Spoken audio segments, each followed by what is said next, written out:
İlham Əliyevin son çıxışında cəmiyyəti maraqlandıran, bəzilərini təəccübləndirən, bəzilərini güldürən bir söz oldu ki,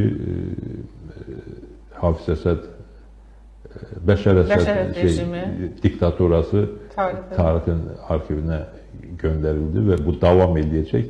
Bu cəmiyyət üçün çox maraqlı oldu bu fikir. Yəni əgər siz başa düşürsünüzsə ki, Bəşər Əsəd diktator idi, başa düşürsünüz ki, Bəşər Əsəd o yanlış siyasəti ilə, öz xalqına qarşı olan siyasəti ilə, regiondakı qüvvələr nisbətinə uyğun olmayan siyasəti ilə bugünkü öz taleyini gətirib şərtləndiribdir. Bunu başa düşürsünüzsə, onda daha ciddi fikirləşməyə və daha ciddi addımlar atmağa ehtiyac var. Bu addımlar təkcə xarici siyasətə aid deyil. Daxili siyasətdə doğru düzgün addımlar atılmalıdır. Milli birliyə yönəlmiş addımlar atılmalıdır.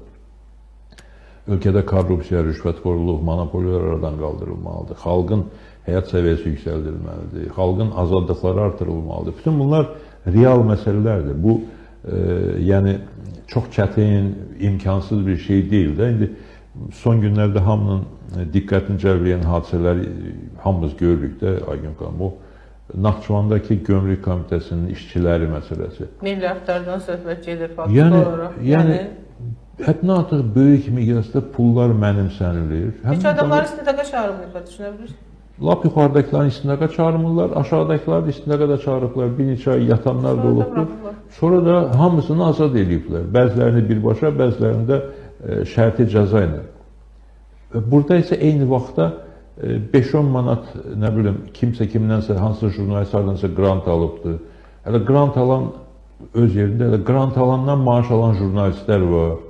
Nə bilim, o birisi ev tikibdir, deyirlər, icazəsi tikmirsən bu evi. Və bu adamları illərlə həbsxanada yatırırlar. Başqa birisi pişik məsələsində 2 ildən artıqdır içəridədir.